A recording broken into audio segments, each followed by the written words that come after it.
Greg, after a few weeks away, you must be all absolutely raring to go again this weekend. Yeah, I mean it's nobody wants a break. We had a break long enough, haven't we? And I think everybody was anxious to get playing football. When we got started, we were getting into some sort of rhythm and routine, and then it's interrupted again. But listen, we're back at it Saturday.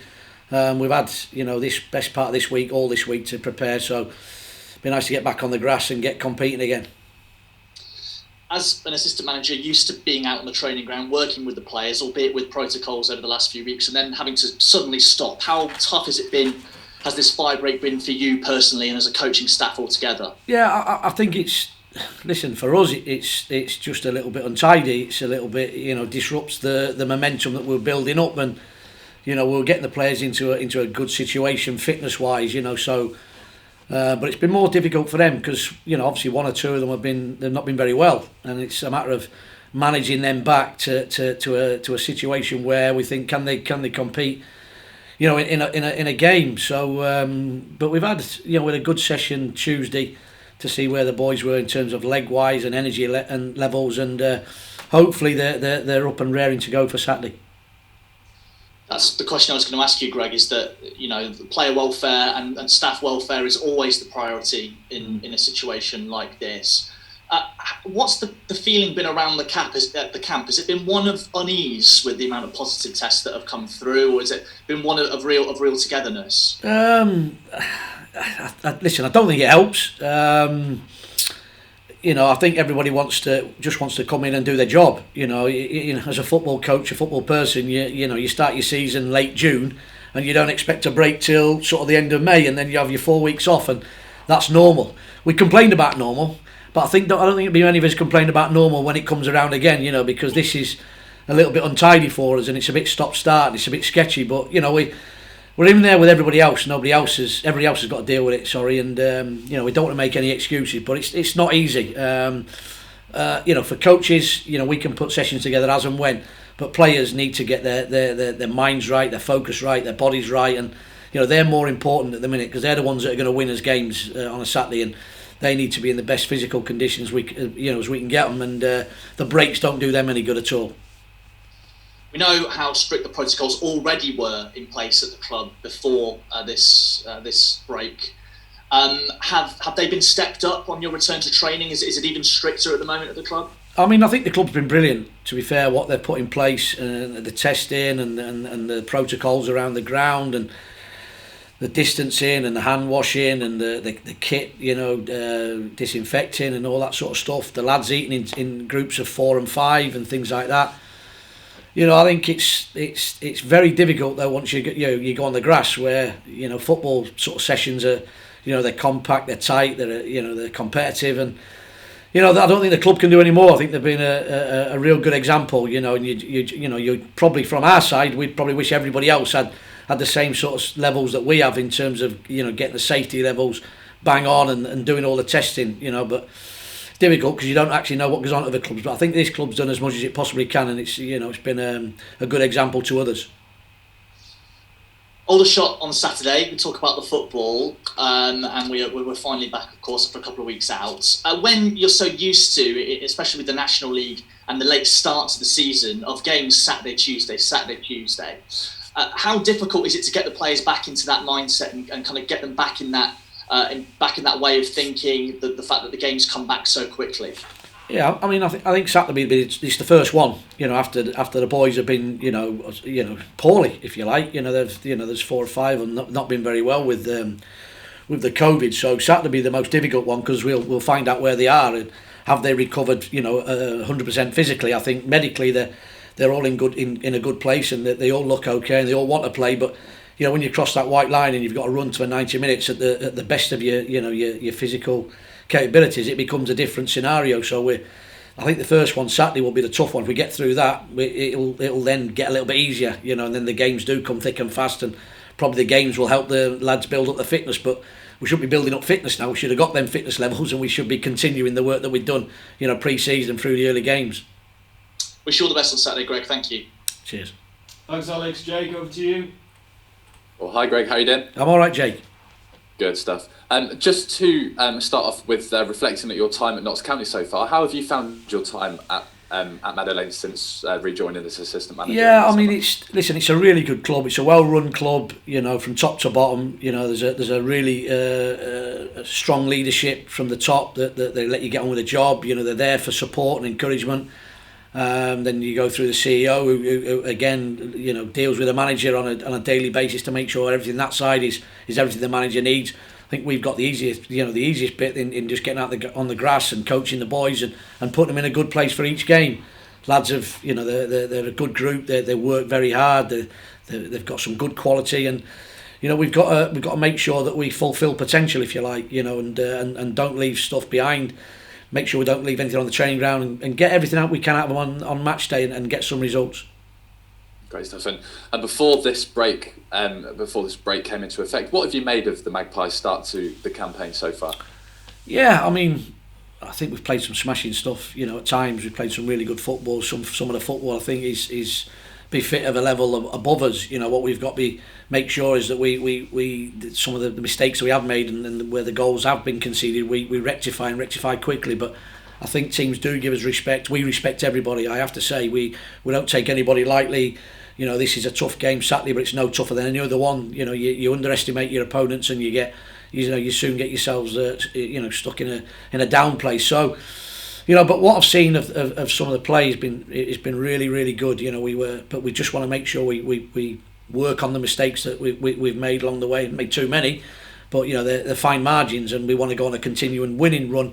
And if we do that, we know there's areas we need to improve, and there's areas where if we continue playing like we are, we will pick up results through our good performances. Yeah, I was going to say, do you think that's going to be the key to a successful season, just ironing out those kinks? Because, like you say, the foundations that the season have been based on so far have looked really strong. Listen, a lot of the things we do, a lot of the way we play is right, but at any level, every team has got areas where you want to get better at, and we're no different, but we don't want to detract from what we're good at, that's for sure. Want to keep doing that. And then find a way of making sure, around all our good play that we're tough, we're hard to beat, we don't give goals away that we maybe could do something about, But you've got teams there that want to play a certain way against us, and teams will be expansive. Some teams will sit back. You've got to find a way of dealing with all the different, scenarios that come up against you when you're playing all the different opposition. And from your perspective, what's this group of players like to work with? Yeah, they're very good. There's a lot of ability in there. There's a lot of competitive edge.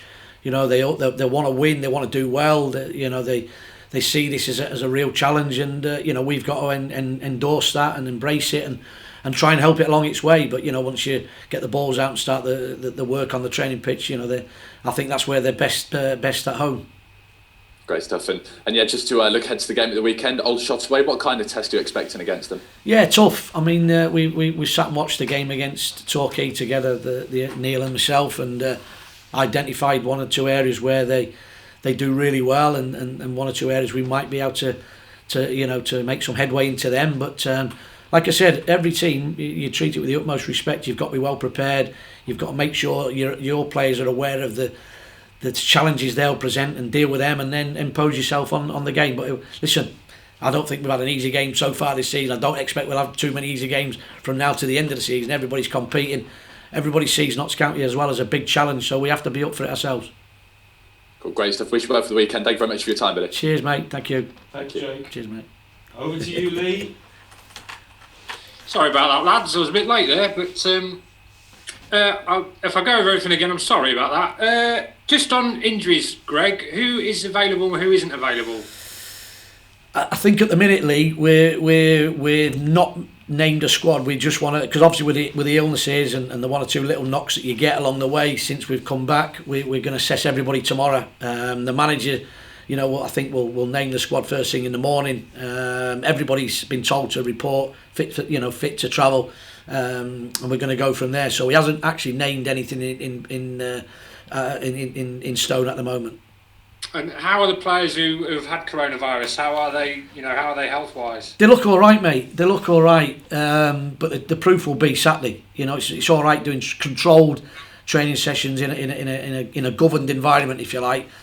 When they're out there on Saturday in a match 90-minute situation, it could be slightly different. So we've done a lot of testing. We've done a lot of work to find out where they are. They look not bad, but whether whether that not bad's is perfect, we're not going to find out. Saturday will be a tough one, fitness wise, to find out where they actually are. They look okay, but again, it's a different training sessions to matches are different, and listen, we're not here making excuses, but we will find out the real crux of it on Saturday when the game's about half an hour old.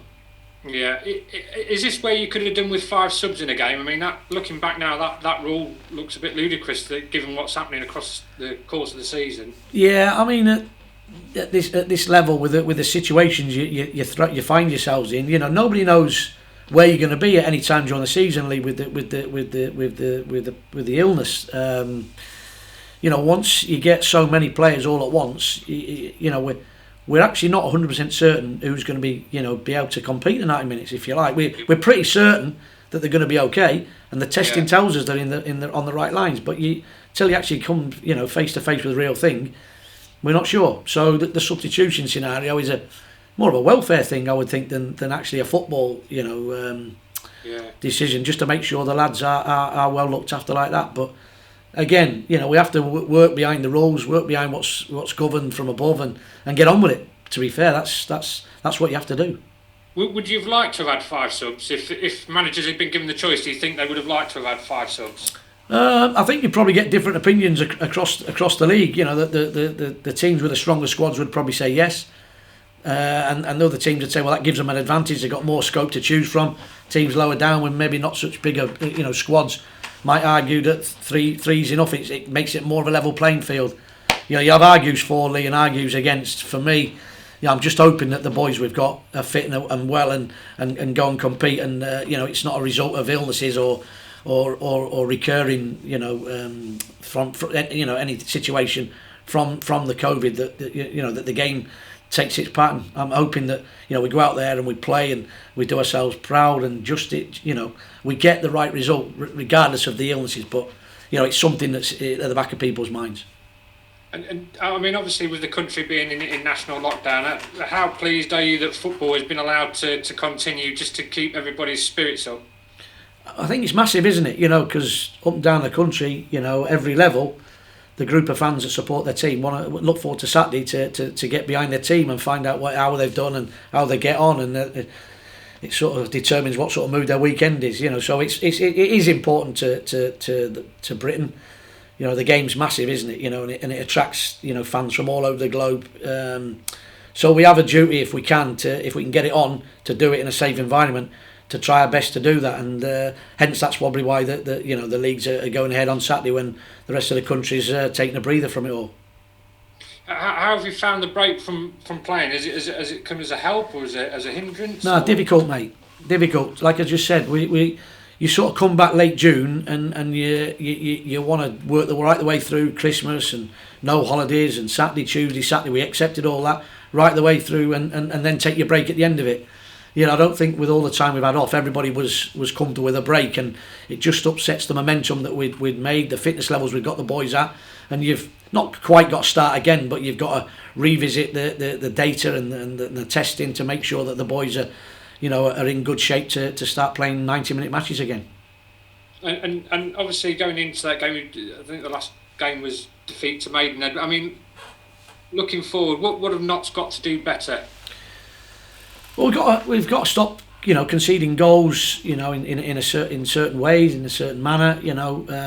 We've got to continue the way we're playing the football. From getting from back to front is pretty fluid at times and gets us in good areas. We're creating chances. Continue to do that. Continue to do all the good things we're doing. And then, as a group, we've sat down, looked at things that haven't been quite as good, and where we might be able to do a wee bit better. And that's the sort of stuff that Neil and myself work on the training ground and remind the players, because there's a lot of stuff we think it takes care of itself with the team we've got, and then there's one or two areas we think we can maybe be better at. And do you think, obviously we know fans in through the stadium, if you look at the table right now, there's a lot of unfashionable teams who are right up there. Do you think that playing behind closed doors has had an impact on the league in that respect? Yeah, I think so. I think it's sometimes easier to play as a player without fans. It's sometimes a little bit more difficult to certain players. So you might see a different performance from individuals and then as teams. There's certain places you don't like going because they've got such a good fan base there's other places that you'll go and it doesn't really affect you, you know. So the places it don't affect you might find it as a bit of an advantage because there's no benefit of a roaring home crowd behind you. But you know, who knows what that is? It does seem strange. Let me tell you, not to have the fans there and not to hear the shouts that you get from behind you onto the pitch and certainly to the dugout area. You know, we often get told how to manage and coach our team from behind the dugout. So that's strange, but you know, for the atmosphere itself, it does take a little bit away from it. But the lads seem to be getting used to it now, and they're getting on with it. You know, and it's something you know, we've played a few games there now, and yeah, I think it's something that the lads sort of get used to. But is it the same? No, it's definitely not the same. And you know, the quicker we get them back in a safe way, the better for everybody. And just finally, on testing itself, do you think it should become mandatory? I do, 100%. You know, we can't have a situation in the country where there's a lockdown going on and football teams can go onto a pitch and get as closely in contact as they're going to do in opposition against each other without being tested. So I think it should be, you know, if you're playing, you've got to be tested, and you've got to have a regular testing procedure to make sure that everybody's safe. The last thing anybody wants on either side and any team in any of the leagues is for somebody to pass it on unwillingly when they maybe could have done something about it. That wouldn't be right.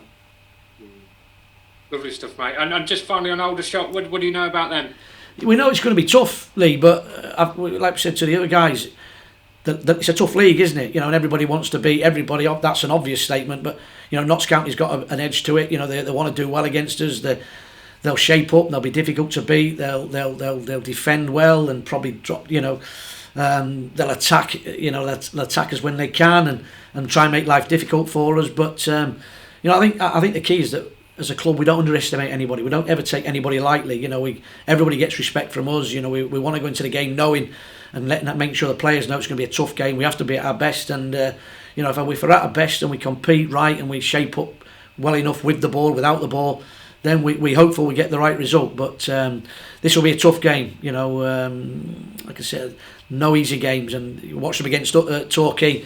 The gaffer and myself watched the full game, and you know, half time they could have been 2 or 3 up, and in the end they look like they've got beat comfortably. But you know, the margins are so tight. If they get 1 or 2 of them goals, could be a completely different result, and they're coming into the game with a real head of steam. And you know, we just want to get back out there playing and picking up results and getting the momentum back from where we were.